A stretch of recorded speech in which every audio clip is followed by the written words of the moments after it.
All right. We are back for a midweek segment. I'm Charlie Burris. That is Zach Reagan, A to Z Sports Big Orange Podcast.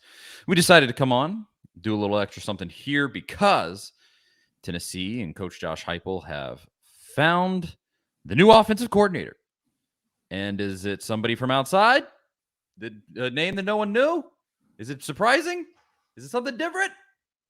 No. But that's okay because I actually think that this might be the best hire for Tennessee, and I think a lot of other people do too. It is Joey Halzle. Halzle. However you pronounce his name, he was the quarterback's coach for Tennessee, and now he is the offensive coordinator. He's been promoted. Heupel went from within and to get his guy, and I like this. Just looking at it surface level, what do you think of this hire, Zach?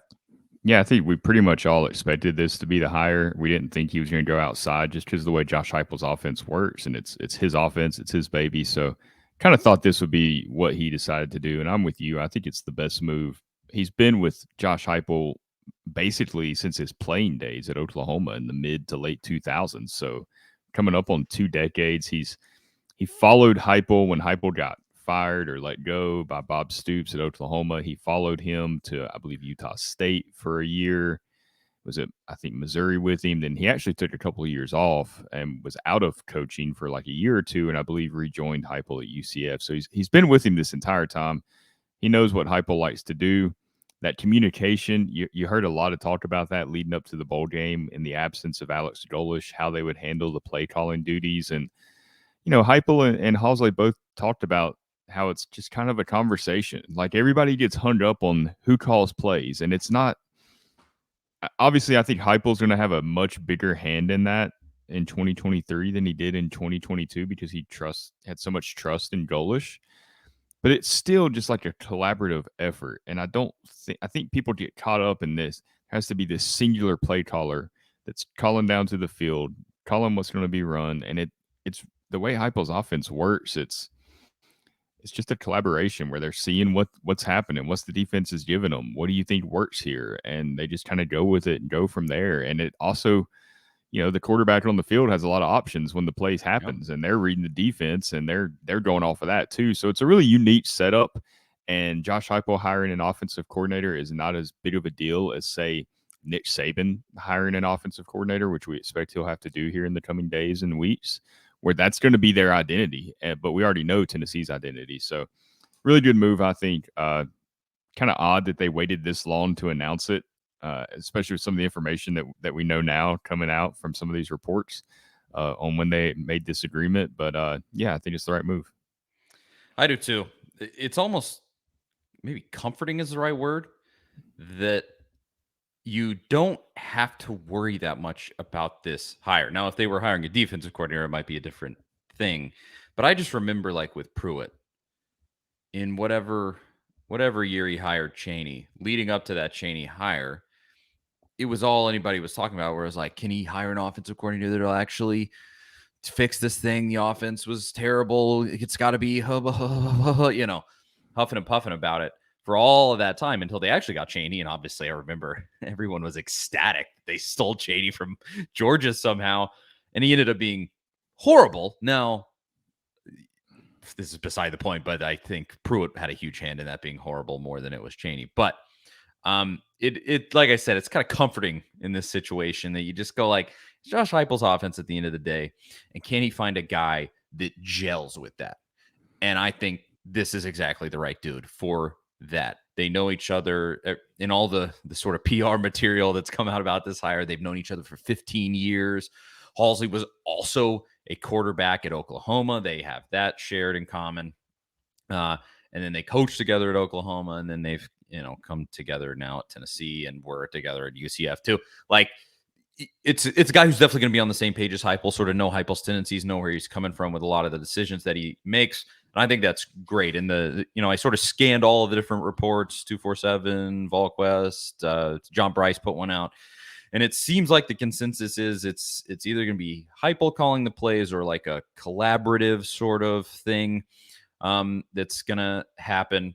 And I think that's great. I think that's perfect. And it's like, to me, in terms of what this means for Tennessee, I think if there's major fall off, it's not going to be because of this.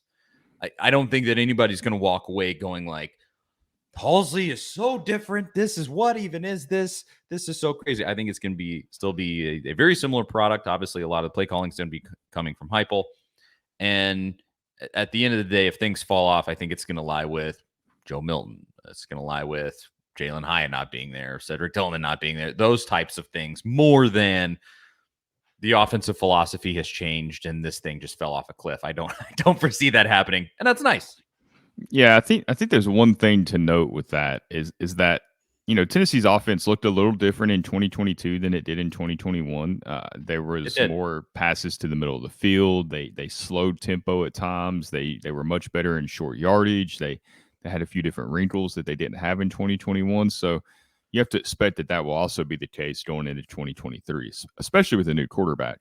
So if there are some slight variations to the play calling, it's not necessarily because Golish isn't there and he doesn't have that influence anymore, which I do think his influence was very important, especially in game planning and coming up with ways to attack the defenses. I think that was one of his strengths. But it's going to be different regardless. Even if Golish was there, it was going to look a little bit different. And the other thing to remember is, Tennessee still hasn't hired a new assistant coach here. They just promoted Halzle, who presumably will continue coaching quarterbacks and be the offensive coordinator. They still need a tight ends coach. So the hire that Heupel needs to make, he still needs to make it. And he's kind of talked about needing to hire a tight ends coach. When he had that joint press conference with Dabo Swinney before the Orange Bowl, I mean, he basically told us his plan then. And knowing now that, the one report says that Halzle signed this contract or his MOU on December 16th. It was signed by the chancellor on December 23rd. So when Heupel was talking to reporters at the Orange Bowl, Halzle had signed his deal 13 days before that. He already knew that was going to be his guy. And when they asked him about it, he said, we'll handle all that in the back end of bowl season, which he was correct. They did just a few days after the Orange Bowl. Then at the end of it, he said, we'll handle all that with the tight end position. So he kind of told you then he's just hiring a tight ends coach. And the assumption by everybody would be that Halzle would be the OC. The only other thing we thought might be a possibility was maybe the offensive line coach, Glenn Ellerbe, who's been with Heupel since his Missouri days. Maybe he gets like a co-OC title because Heupel had talked a lot about him with all these goalish questions. He had included Halzle and Ellerbe in those comments about being a collaborative effort and how they're all involved closely in game planning. But seems like that's not the case. I think he might be like an assistant head coach or something like that anyway. So I'm sure he's happy with what his title is there, it seems. But yeah, he's still got to go hire a tight ends coach, and you got to think that hire might be geared towards recruiting a little bit. I mean, that's the one thing you love that Heupel can promote on the offensive side of the ball. This is the second time he's done it now. He's had 2 staff openings and he's promoted twice with Halzle to OC, and then last year with Kelsey Pope to wide receivers coach.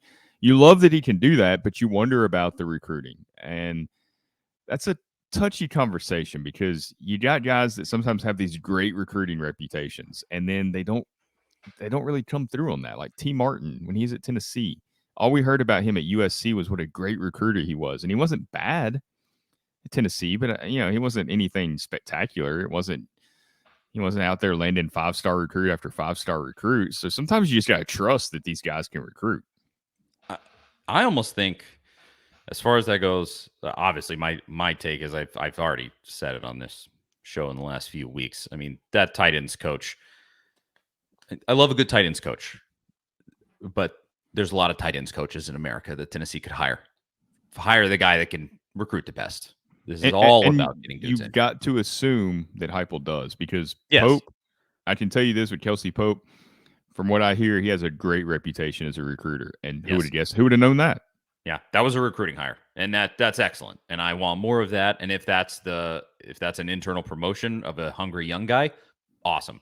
If it's a veteran guy, it's awesome. Whoever can be that person to bring guys in, because I think a lot of people have mentioned the sort of hire that maybe, quote, makes the most sense is the former coach at North Texas, Seth Luttrell. He was Heupel's running back when he was at Oklahoma in the late 90s. And then he has since gone on to be a tight ends coach multiple times at multiple places. And then he was the head coach in North Texas. But I'm looking at his history here. He was at Arizona, Indiana, North Carolina, Kansas, Texas Tech, and then Oklahoma when he actually played. And I look at that history and I go like, God, does this guy really have the recruiting connections after making? I think the only stop that I think would be beneficial to recruiting connections for Tennessee would be North Carolina. And Tennessee has had a plethora of great players come out of the state of North Carolina. And But you got Jerry Mack for that too.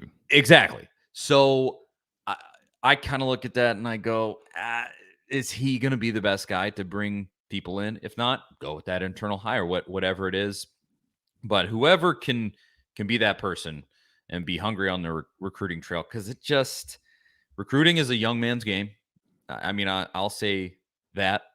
There's a lot of these older coaches that are getting tired of it, and the whole NIL thing is kind of turning them sour. And you're just seeing a lot of that across college. I mean, Tennessee just played against the prime example of that. Dabo Swinney wants nothing to do with NIL, and he's an idiot for that.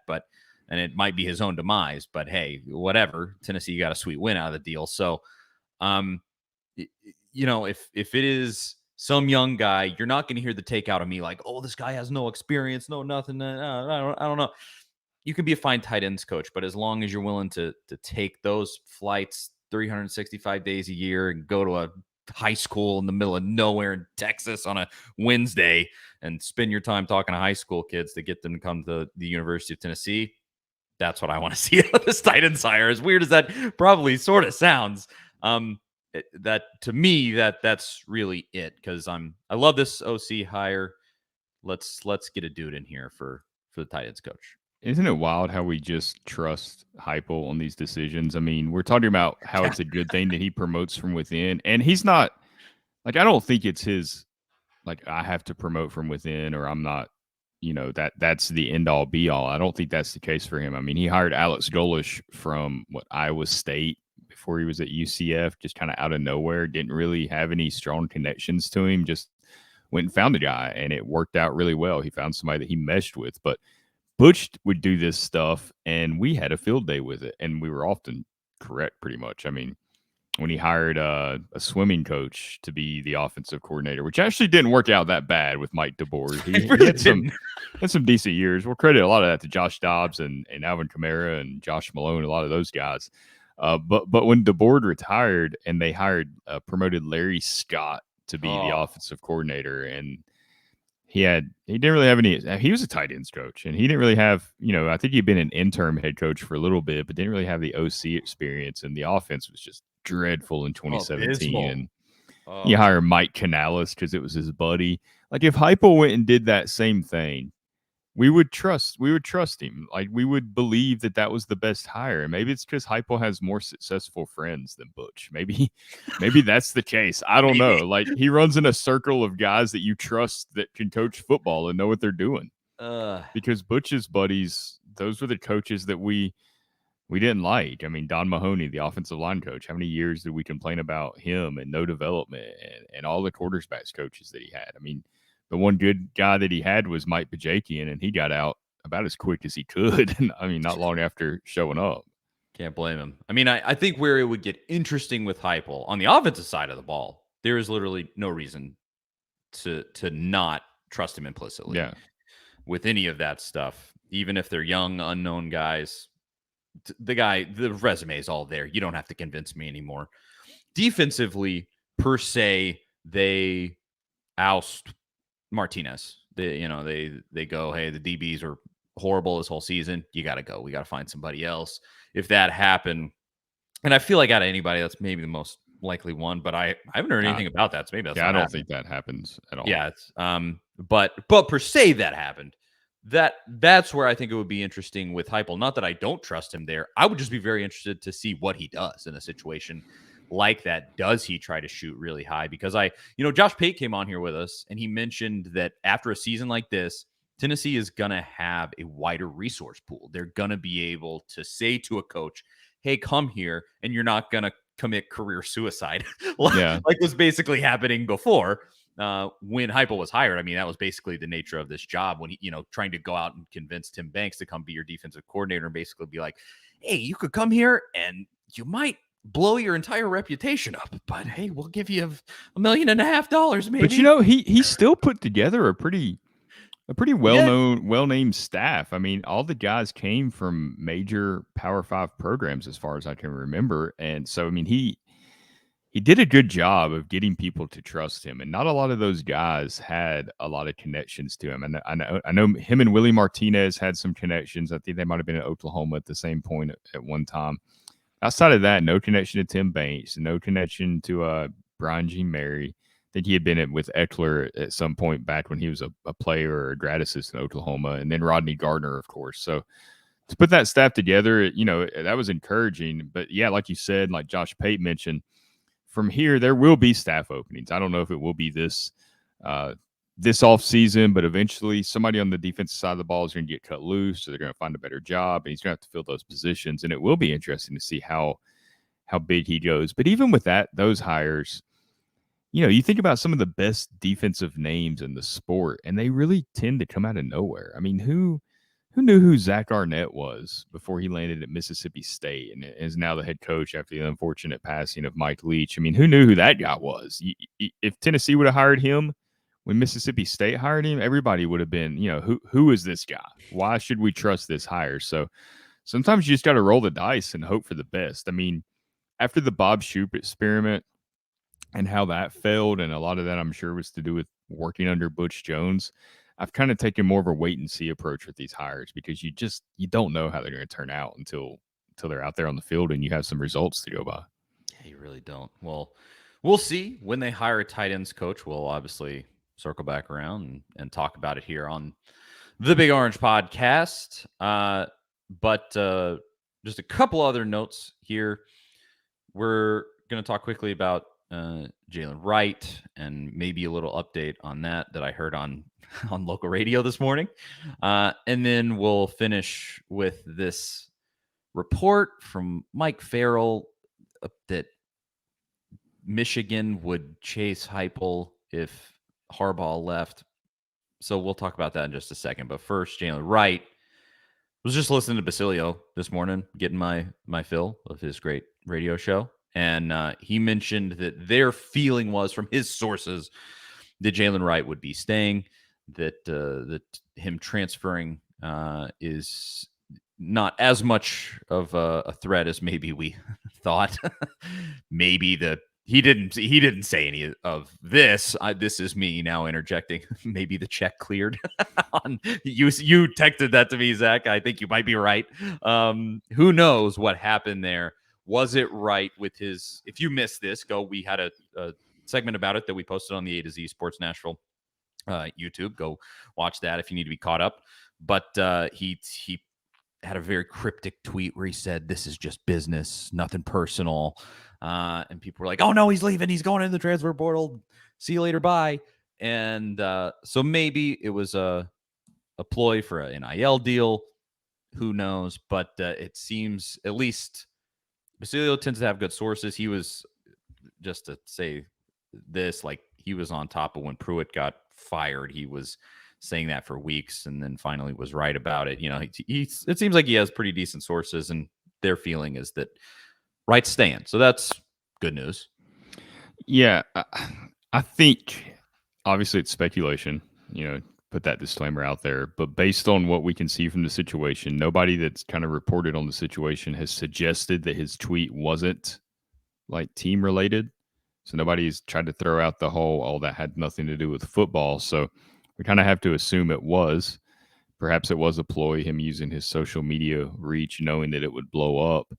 But can you blame him for that? I mean, all these guys in college football are getting paid. Everybody around you is getting paid. Who knows what teammates are getting paid? I mean, like we had an appearance on Talking Vols last night, and brought up how nobody really knows this NIL world, who's getting what. Like, it's so all over the place. There's some players that are legitimately only getting money from endorsement deals, like the work that they're actually doing, which is I think is something that some of these college guys forget about, is that NIL is work. I mean, you're having to do work to get this money. It's not supposed to be pay for play, even though we know it kind of is. But there is a certain amount of work involved, and the more you do, the more money you'll make. We've seen Hendon Hooker take advantage of it, and a lot of other players. But it's so far all over the place that, it's just something that players do, and it's just a new reality. I don't think it makes anybody a bad teammate. I don't think it makes anybody a bad person or question their character or anything like that. It's just part of the business now. And whether you like it or not, college football is a business. You cannot have millions and millions of dollars of revenue coming in, and then the players on the field that are generating that revenue, basically, you can't say they're just doing it for fun. I mean, it is a business. So that's just part of it. And if you're going to watch the games and be consumed by it, you kind of have to accept that that's how it is. Is the way of the college football now. And I said that on Talking Vols last night with Boogie. Thanks to him for having us on. It was a really cool charity stream that he did. But all of the NIL stuff is just a giant rock that's already rolling downhill. You're not going to stop it. So you just have to play the game.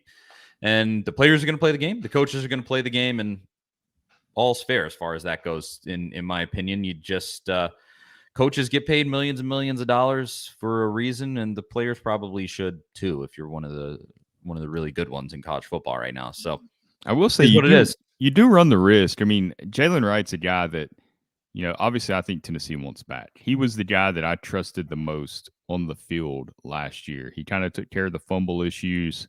He was a more physical runner than we thought he would be.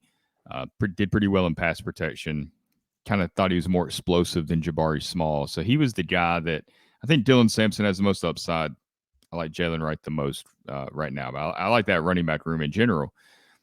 But when you got those guys, you're talking to the guys in the portal, Jalin Wright's almost one of those guys that's on the edge of, like, they might call your bluff and just say, okay, go see what you find. I mean, go see if you find something better, because maybe you'll go to UNC or NC State or somewhere back close to home, where he's from Durham, North Carolina. Maybe you'll find something closer to home and they'll take you there. But where's your best option to get to the NFL? I mean, this team had almost 2,000 rushing yards, or over 2,000 rushing yards this season combined. He led the team in that. I mean, he's going to go to the NFL if he continues in this offense. I mean, he might go after next year, after his junior year, if he breaks 1,000 yards. I don't know. I mean, it's certainly a possibility. But if you want to get to the NFL and you're a running back, and we talked about all the wide receivers, but I think it's got to be just as attractive for a running back to want to play at Tennessee. So you got to think about long-term money and not instant money. All these numbers out there, there's a few deals that might add up to NFL money, like a rookie contract maybe, but most of these guys aren't getting that kind of money.